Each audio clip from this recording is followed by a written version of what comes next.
ઓમ શ્રી ગણેશાય નમઃ.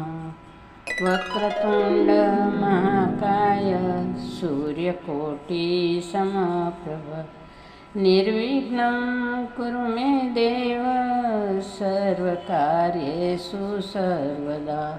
ઓમ શ્રી ગણેશાય નમઃ. ઇતિ શ્રી ગણપતિ અથર્વશીર્ષમ. હે ગણેશ ભગવાન, આપને મારા અનંત નમસ્કાર હો. આપ પોતે જ પ્રત્યક્ષ બ્રહ્મતત્વ સ્વરૂપ છો.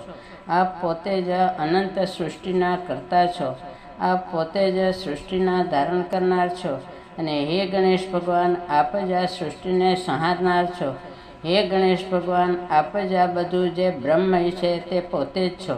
હે ભગવાન, હું ઋત જ બોલું છું. હે ભગવાન, હું સત્યવાણી જ બોલું છું. હે ગણેશ ભગવાન, આપ મારું ચારે બાજુથી રક્ષણ કરો. આપના મહિમાનું ગાન કરનારની આપ રક્ષા કરો. આપના મહિમાને સાંભળનારનું આપ રક્ષણ કરો. આપના દાન કરનારનું આપ રક્ષણ કરો. આપના જ્ઞાનને ઉત્પન્ન કરનારનું આપ રક્ષણ કરો. ગુરુ પાસે અધ્યયન કરનાર શિષ્યનું આપ રક્ષણ કરો.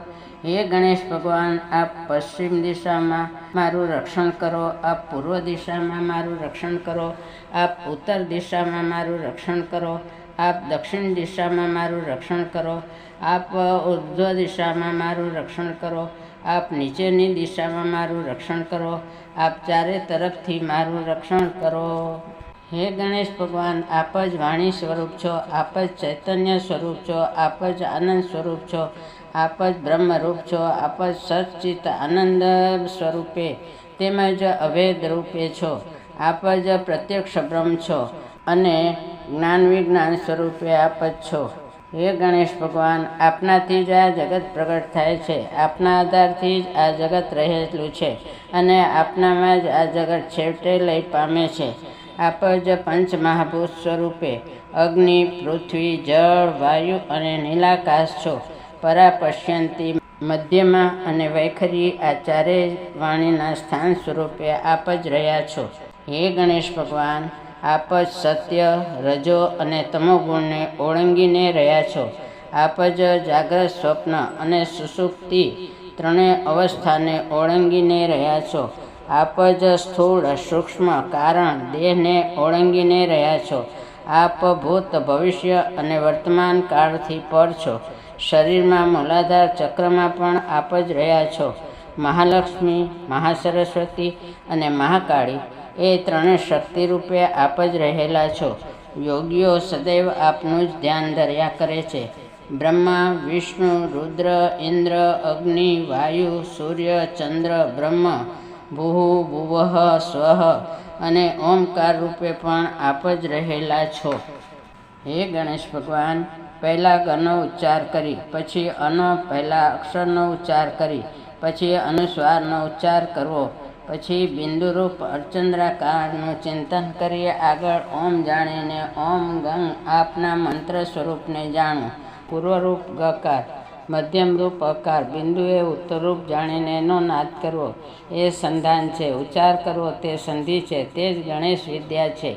ગણકૃષિ, નિચૃંદ, ગાયત્રી છંદ, ગણપતિ દેવતા અને ઓમ ગંગ સ્વરૂપી ગણેશ ભગવાનને મારા કોટી કોટી નમસ્કાર.